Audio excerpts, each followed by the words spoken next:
Hi everyone! So, first time kong gumawa ngayon ng voice over kasi may nag-request at may bumuboses yung pamangkin ko. Panoorin nyo na lang.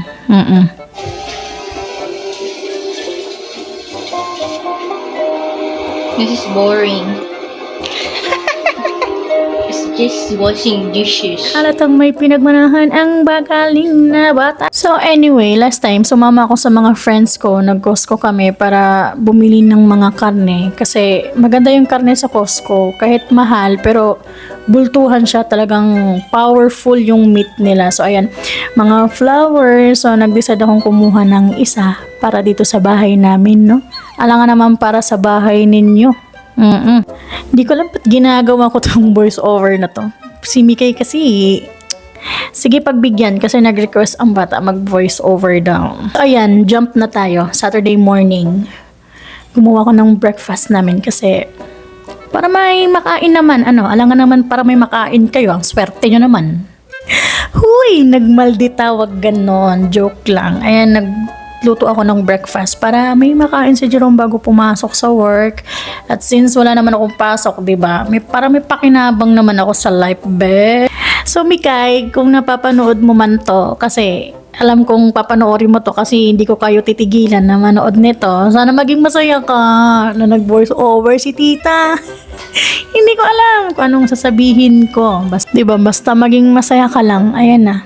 Ginawa ko na, nag-voice over na si tita, okay? Nasabihan nga tayong boring nga sa paghuhugas. Ano bang nakaka-boring sa paghuhugas? Kung matanda ka na, nasa 30 ka na. Yun na yung aming, tawag ba dito? Basta, ganun, masaya pag naghugas, pag tumatanda ka na, ganun ba basta. So for breakfast nga, nag-fried rice lang ako, tapos nag-open lang din ako ng San Marino at nagprito ng itlog, tapos ready na kami kumain yan kasi may pasok pa nga si Jerome niyan after. Naglalaba din naman ako para konti na lang yung gawain dito sa bahay, para walis-walis na lang at kung map na lang, over, sweat yarn, kala mo talaga, sweet yarn. So anyways, ba't pa parang galit ako sa voice over ko na to? Ayan, naguhugas na naman ako. Mikay, baka sabihin mo na namang boring ang paghuhugas. Hindi siya boring, be. Ano ba tong voice over na to? Parang wala mang tutunguhan. Oy, wala mang kahinatnan. Ibis na aesthetic yung video ko. Iyaan na, oy. Pagbigyan yung pamangkin na nag-request doon na you need to do a voice over. O sige, doy.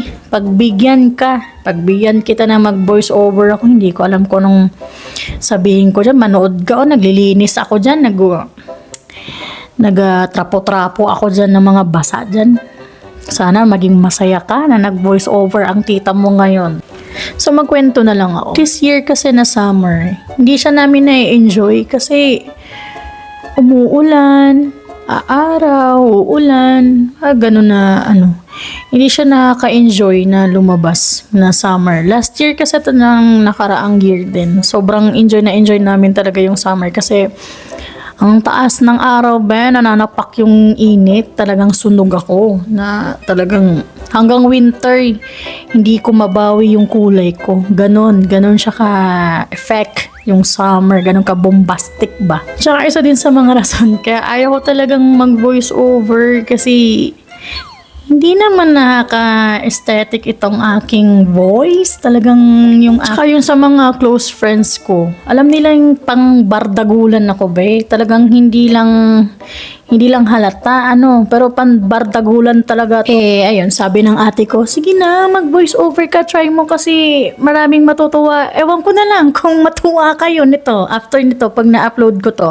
Ayun nga, sabi ko nga naman, why not subukan mag-voice over, diba? Baka naman, te. I decided to make a separate version with a voice over, then the one without voice over is actually on my YouTube channel, so check nyo na. Check nyo na. Manood kayo at mag-subscribe kayo. Pero diba, baka masayahan ako. Ituloy-tuloy ko tong voice over na to. Diba? Why not naman kung masayahan, diba? Sige, digo. So, diba, as you can see, I as you can see, yun nga, makulimlim. So, actually, umuulan talaga siya. Tas yan wala, nanonood na lang ako ng YouTube niyan. Yan, isa yan sa mga paboritong pinapanood namin. Outdoor Boys, may S pala, sorry. Outdoor Boys YouTube channel. Check nyo siya. Napaka, amazing.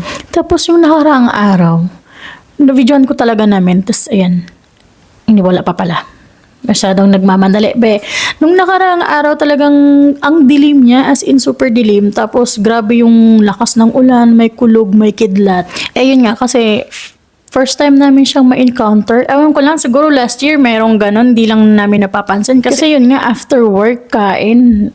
After work, uwi sa bahay, kain. Tas pahinga lang saglit, tas wala, natulog na. Ganon ang ginagawa namin. So, kaya nung nakarang araw, first time namin siya na-encounter ng gano'n, talagang kumidlat pa, may kulog, lakas ng ulan, talagang yung mga ilaw namin, ay kumidlat pa, diba? So ayan, next day, gumanda ulit yung araw, diba, nakakaloka.